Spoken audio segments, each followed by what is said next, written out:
Hello folks, and welcome to Paddock Pass. Your pre-race edition for the 2019 Brazilian Grand Prix. Martin Brundle taking out Ayrton Senna's McLaren MP44 around the Interlagos track that so loved Ayrton. Should we go back in the paddock, Steve? Let's do that. 25 years, of course, this year since we lost Ayrton Senna, and amazing to see Martin driving that around here. He was driving it full tilt in anger a couple of minutes ago. Just beautiful to see. Of course, Ayrton Senna, who achieved 3 world championships, a kid who grew up idolising Ayrton Senna, has just achieved twice that number. Lewis Hamilton, a 6-time world champion, and he wrapped that all up in Austin last time out. An incredible achievement, and he's just going into these final few races aiming to have a bit of fun and really close the season out on a high. We're not going to talk to Lewis. We've heard quite a lot from Lewis. Sounds good. We've heard quite a lot from Lewis over the last few days and weeks since Austin. Let's hear instead from his teammate Valtteri Bottas. Valtteri, who took himself off to Lapland over the winter and, you know, kind of rewired himself, retuned himself for this year. Valtteri 2.0, he called himself. Turned up in Australia, duly won the opening race of the season, and I think we've seen a different side to Valtteri this year. Yes, he'll be disappointed that he couldn't ultimately take the fight all the way to the end of the season, but there's only 2 races left in the year. Valtteri will be second in the World Championship, his highest ever finish. It's been a good year for Valtteri Bottas, but he knows there's still a couple of little steps, or maybe big steps, he needs to make to get on terms with Lewis Hamilton, who is now, of course, that 6-time Formula One world champion. It is very satisfying to see, the hard work is starting to pay off, as it always does eventually. But now, actually, seeing the results of improvements in different areas and in my driving, in my feeling in the car. So that's a good feeling and satisfying, and for sure, I guess I could be a little bit proud of that, but not too much, because I'm not yet where I want to be. But it's nice to see the gap in terms of overall performance over the year shrinking between me and Lewis. So that just gives me lots of good feelings and motivation for the future. One person who has been instrumental in everything, obviously, over these years, Toto, taking this weekend off, having a little bit of time away, probably some much needed rest for him. How's that going to change things on the track? Yeah, to be honest, not sure he's going to be resting that much. I'm pretty sure he's going to be watching closely, and in case he sees something going wrong, he's going to call us. So I think it's a good call actually by him, because it's a good opportunity for him to see the other side of the team as well, how it operates at the factory while we are at the race weekend here. So I think it's not a bad thing, and we might just be fine without him here. We'll see. And so to Ferrari, who will want to finish this season on a high with a couple of victories. It's been all Mercedes victories of late, despite the fact that Ferrari has, as we've been saying, ostensibly the fastest car, as we've seen through qualifying. But they didn't have the fastest car in Austin. A lot of people pointing to the technical directive that was issued earlier in the weekend. That's loud. Earlier in the weekend, to their sudden and dramatic loss of pace. The team insisting it had nothing to do with it. The drivers insisting they're not focused on the question marks that surround their engine. What that we know, the paddock knows that Ferrari have found something this year with their power unit. It is a step above. But what is it? The circle continues to kind of tighten. Another technical directive this week around the engines.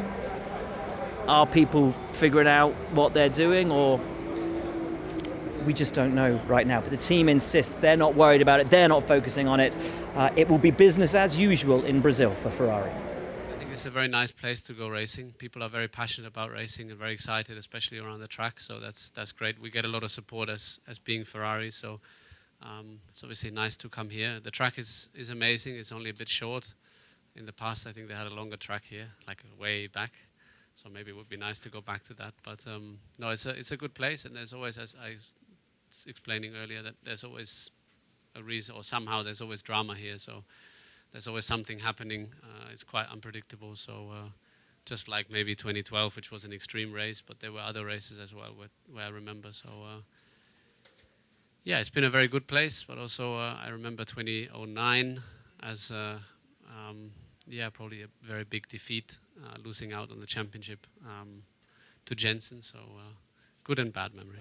Interesting stuff then down at Ferrari. Sebastian Vettel saying during the week he thought the team was too slow to accept its fate this year, that after the promising winter testing they should have actually cottoned on earlier, that it wasn't going to relay from testing to racing, and that they actually they spent so long not believing that they left themselves on the back foot. Interesting admission from Sebastian. Also during the week, we had an announcement from Formula One of the aims for the sport long term, not just in terms of what we've seen recently, 2021 and the new package, new aero package, all that, but actually longer term than that, the next decade, for this sport to become carbon neutral. First step, sustainability. Second step, carbon neutrality. The sport, people say, oh, it's Formula One, it's just cars flying around the world and burning fuel and all of that. The cars themselves and the racing figures coming out were fascinating. Only equate to, I think it's 0.7% of the carbon footprint of the sport is from the cars themselves. So actually they're doing a pretty good job. The power unit, internal combustion engine, in these cars, the most advanced hybrid power units, engines, call them what you will, in the world. Over the hybrid era, the last sort of 5-6 years of Formula One, the single greatest step in terms of thermal efficiency in the history of the internal combustion engine. I can trot out all the statistics, it's pretty easy. Fact is, if the sport's been able to take that kind of a leap in 5 years, what can it do in 10?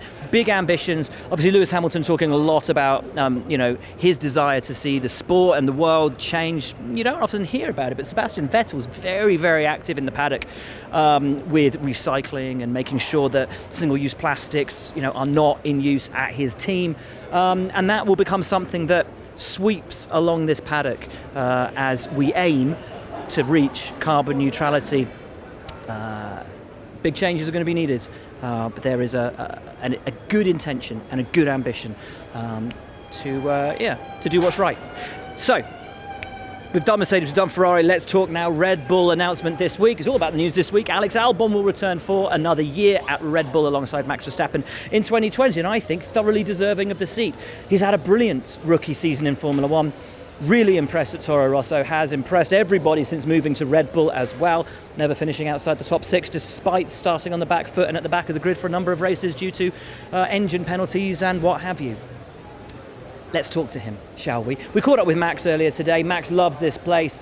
It was really where that kind of the whole mystique of Max first came up when he made his first free practice runnings and just had that wonderful moment of opposite lock down at the bottom of the hill, and everyone was like, that kid's a bit special. And sure enough, he comes and he makes his debut, and Max Verstappen is what we know Max Verstappen now to be.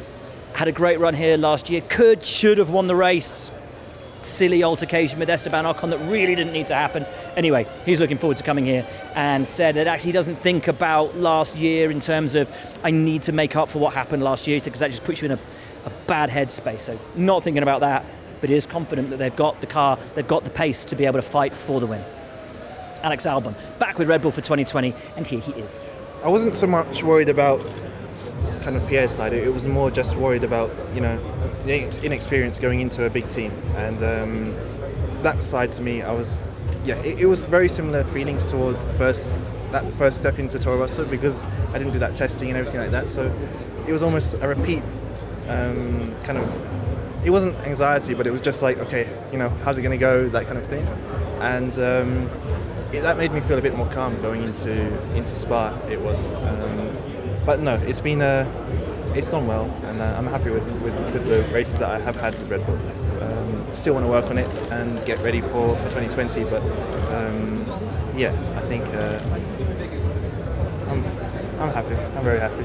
Obviously, we know you guys at Red Bull are always under constant scrutiny for your seat, but knowing now that you have done a good enough job, you are considered the guy that they want for next year, does that relax you in a way, allow you to actually go out and just focus and say, right, I know I've got this seat, I can give it everything now and without worrying? To be honest, I didn't feel that worry when I was racing for the team. It never felt like it just felt like an opportunity more than a seat to lose. It more felt like a chance to gain, kind of thing. And I'm going to kind of keep that thought process. There's nothing really changing in terms of mindset. after the announcement. It feels very similar to me. It feels the same actually. But yeah, of course it is nice to get that confirmation, and it just means that I can, spend the winter thinking about reflecting on these few races that I've had with the team and working on it and coming into 2020 a bit more ready and prepared. And so to Renault and Nico Hulkenberg, talking to the press in there. Let's get out. It's dark, says Steve. Nico Hulkenberg, of course, you may have heard announcements this week. We've just spoken about Alex Albon. The Toro Rosso seats are out because Gasly and Fiat are going back there next year. Giovinazzi is confirmed at Alfa Romeo for next year, meaning there is only the second Williams seat remaining in Formula One, and we pretty much know that Williams is not going to be a destination for Nico Hulkenberg. He's not the fairy tale of him finishing his Formula One career where he started it. We don't think is realistic. So Nico Hulkenberg out of Formula One. Where does he go? A report this week he's going to end up in IndyCar, which I would find interesting, surprising, certainly, given that we heard earlier in the season from Zach Brown, he'd approached Nico to go and do IndyCar with McLaren just to do their road courses. Indeed, the rumour that's swirling at the moment is he'd go to Ed Carpenter to do their road courses, but Nico himself has said he didn't want to go to IndyCar, so that would be a massive turnaround for Hulkenberg if he did go to IndyCar. I think it'd be great in IndyCar, but it would require a full 180 from him of just a couple of weeks ago stating on the record that IndyCar was not where he wanted to go. Let's talk Renault, let's talk Daniel Ricciardo, and actually the discussion we ended up happening was focusing on next year because he will lose Nico Hulkenberg as a teammate, that's our starting point, but then he's getting alongside him Esteban Ocon, who we know is fast, but we know is punchy in his career down at Racing Point, Force India as was.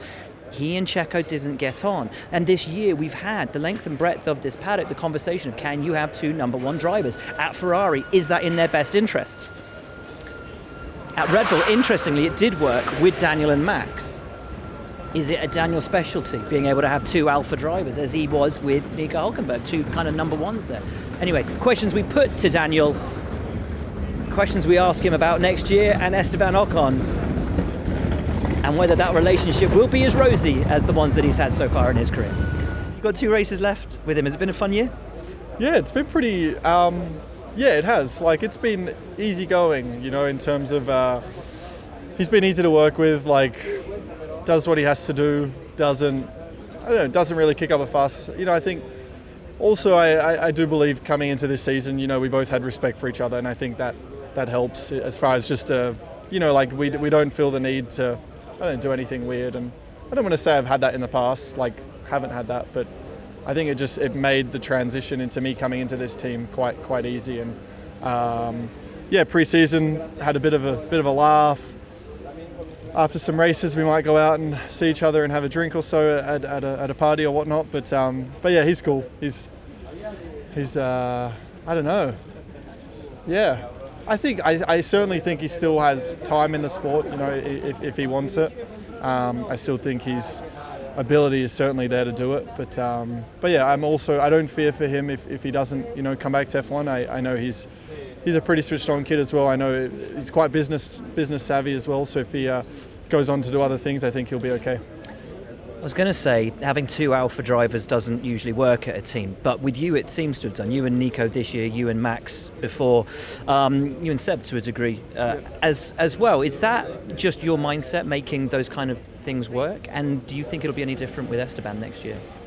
Yeah, I think a lot of it's on me as well, in terms of I'll if I want to create some conflict, or no, I don't mean I'm controlling it, but I'm at least controlling my end of the stick, and I guess I'm pretty easygoing. Yes, I'm a competitor on the track, but with Seb as well, I think he certainly, there was just respect, and I think with Max as well, yeah, we were competitors, but I respected his talent, his ability, and I think he did the same. So I think if you have the respect, then I think that's really the main thing to keep everything together. I think it's the moment where you don't respect your opponent and you're like, yeah, but he doesn't belong here, or he shouldn't be doing what he's doing, this or that, then it's like, yeah. But yeah, with Esteban, no concerns, no fears, no no doubt. I do respect him as a competitor. So. Does he respect you, or is he coming in to try and kick your ass? Because he's been out for a year, so he's got a lot to prove. Sure, and I think to answer the first part, yes, I'm sure he does respect me. But will he want to come in and, set himself up in the team? Absolutely. So again, there'll be that competitive respect, and as long as there's that, I want to beat him, he wants to beat me. We're not silly. We've done this thing once or twice before. But as long as there's like a respect for each other, then that's all we need. We don't need to be best mates either, but we'll get on with it and try and get it going. Spoken to Checo? No, even a lot of people ask me about with Vettel and Webber. They're like, have you spoke to Mark? What should you be prepared for? But I'm like, what? Mark and Seb had their thing. Checo and Esteban had their thing. I don't want to come into it with already a bit of a mindset of, okay, this is what it's going to be like. I want to create the environment myself and make my own decision of how he's going to be, all the rest of it. To Haas next, and it has not been an easy year for the American team. Spoke to Kev earlier today, and he's just like, just got to grin and bear it for the last two and look to 2020. We're going to talk to Romain Grosjean about that, about the difficulties, about looking towards 2020 and obviously the new car. But first, because we're 20 races into the season and I'm literally running out of things to ask the drivers, he posted a photograph during the week on Instagram of his model train set. So we're going to start there. You've got a model train. I do. I had no idea until it was on Instagram the other day. Where does that love come from? Is it kind of just a slower mode of life? No, it's my grandfather that used to have one. When he retired, he built a huge one in his chalet. And I always loved going and playing with him. He passed away a few years ago, and then I got some of the trains back, and I thought, I'm going to do it. And the kids love it. They just spend hours watching it and destroying it, but it doesn't matter. We do it again, and it's probably one of the few things that I like doing and spending some time on. What do you do for these last two races? I love the track here. I love driving in Brazil. It's one of my top 3 track of the year. I absolutely love it, so I'm looking forward to it. But I don't have many high expectations, let's say. We can always try, but we need to stay realistic and know that the car we have at the minute is not good enough, but also know that next year will be better, I'm convinced. Also know that all the boys that have been working in these years have done an incredible job. And even though we don't see it on track, I can tell you that the race team and the mechanics and everyone has been working so hard and so well. So we always try to do the best we can, but the heart of the truth comes back to us most of the time and saying, look, the race pace is not here, so it's going to be just a difficult Sunday. Now, if you're British, you will probably know who that is. If not, you may be asking who this cute and cuddly teddy bear is. That's Pudsey Bear, BBC Children in Need, a wonderful charitable night of fundraising in the UK. McLaren are always big supporters of that. You may see some of the British teams, I know down at Williams, they've got little yellow headband ears things, very cute. Anyway, so they're supporting that charity this weekend, as they always do.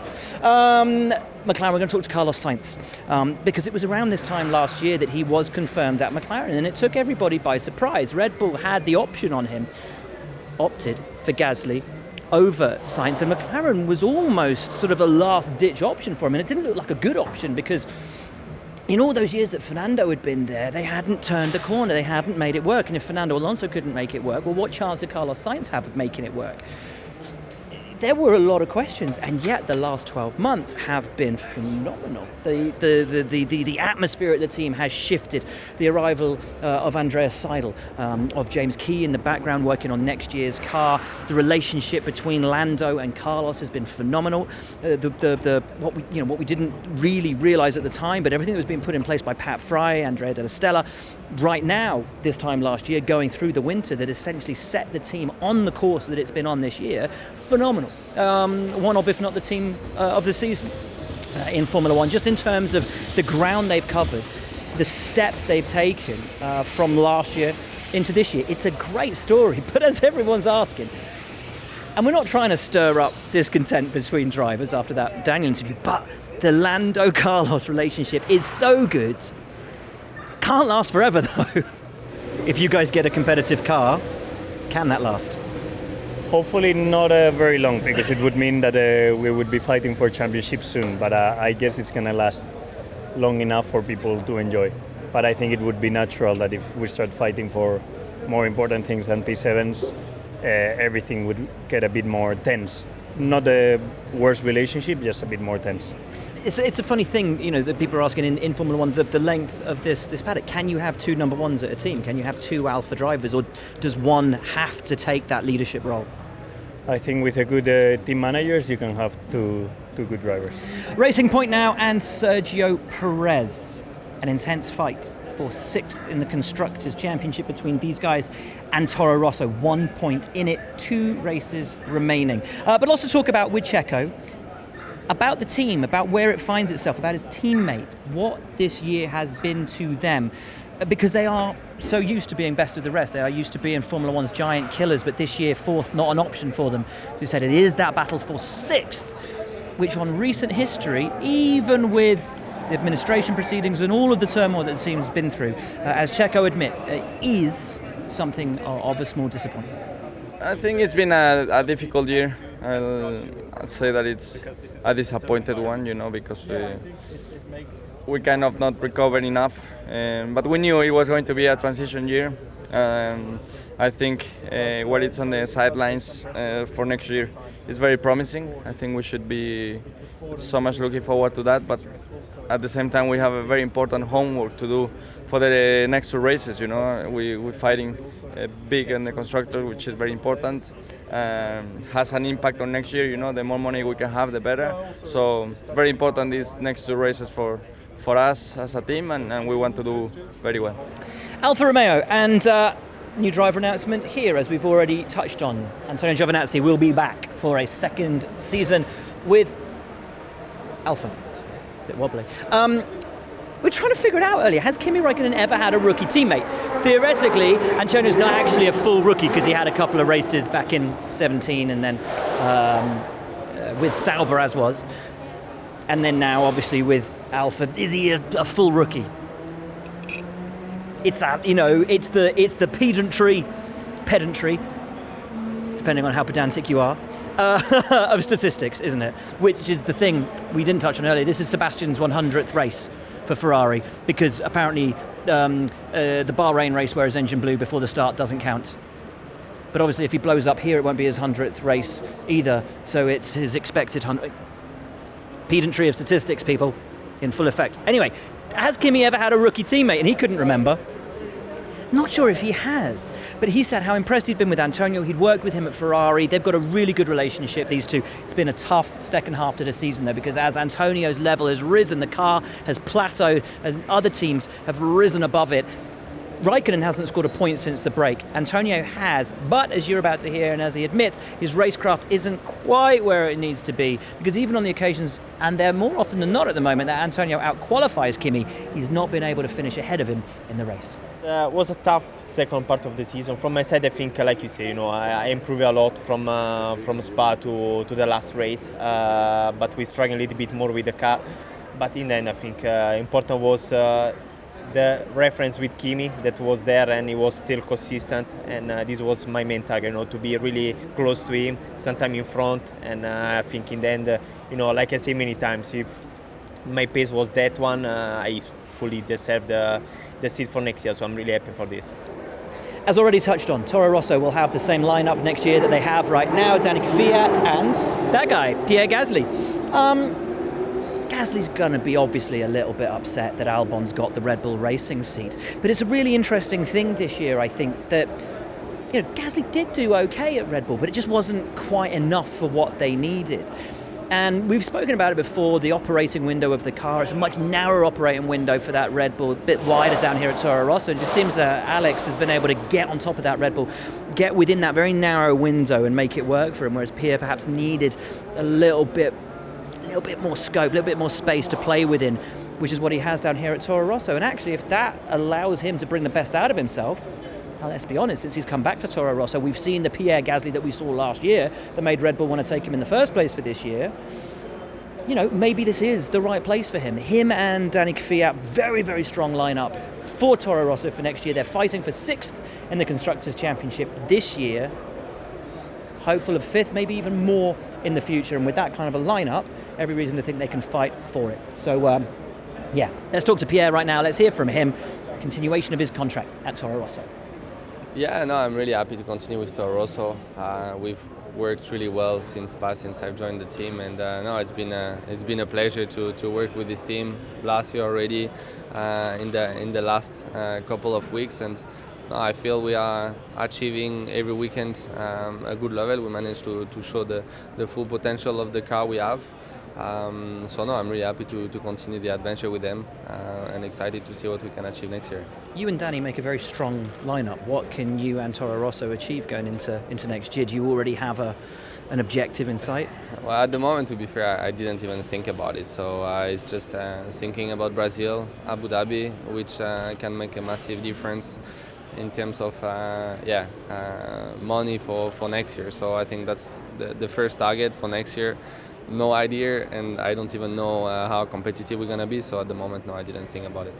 All of which leaves us down here at Williams. George Russell had a nice week chilling out with Alex Albon in LA, enjoyed himself there. I spoke to him earlier today about the responsibility that he will feel going into next season, and he will probably be the team's lead driver, their number one. Rumours that Nicholas Latifi, the team's reserve driver at the moment, could be in line for that second seat at the team. We don't know yet, but I'm sure, the team have already said post-season is when the announcement will be made, so a couple of weeks yet until we are any closer to really knowing. There.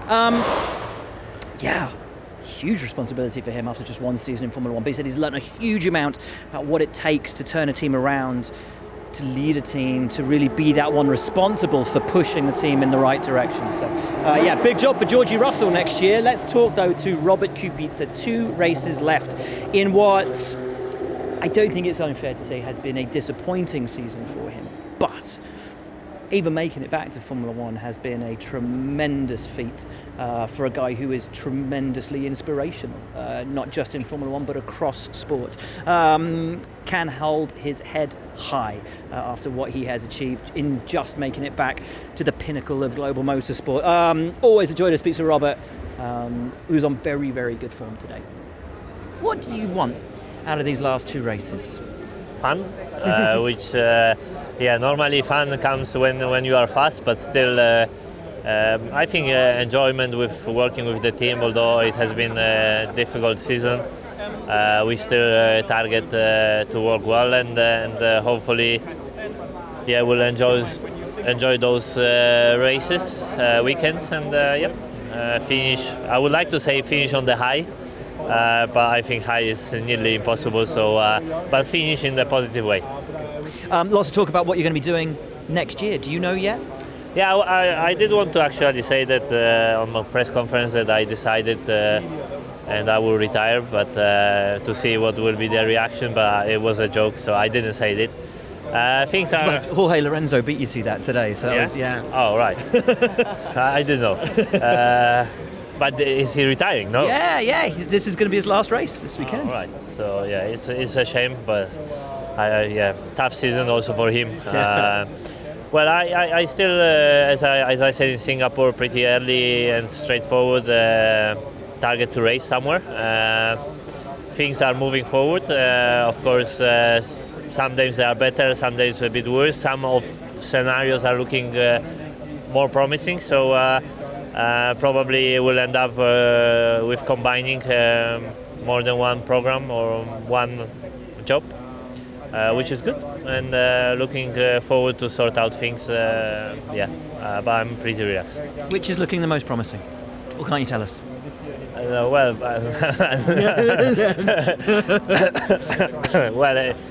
You never know, especially in this paddock. But racing-wise,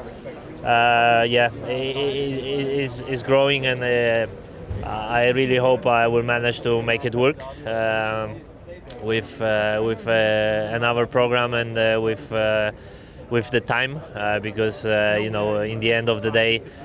Also, there's no point of doing too many things. if there's not enough time. So but I think it will be fine. And that is your lot from Paddock Pass. Brazilian Grand Prix is always a fantastic event. This track just gives us great races, whether it is dry or rainy. And there is, of course, the chance of rain throughout the weekend. It was raining this morning, dried off now, but it's going to be inclement throughout the weekend, which just adds to the fun here at Interlagos. Of course, Mercedes want to go out of this season with another couple of wins. Toto Wolff, as we touched on with Valtteri, is not here this weekend. First race he's missed in years as he concentrates on the team's 2020 preparations and Formula E for Mercedes as well going into the winter. So huge amount of work for Toto going into the off-season. Ferrari want to prove that these technical directives are not affecting their power unit. They want to prove that they are the best team in this second half of the season and go into that winter on a high. Verstappen, even though he says he's not thinking about it, wants to make amends for last year. Always goes well here, loves the flow of the track. Could Albon get a first podium? And what about the fight, McLaren and Renault? Toro Rosso and Racing Point, lots of great stories, lots of great racing on one of the greatest racing tracks in the world here in Interlagos. So that is your lot for Paddock Pass. We'll see you next time.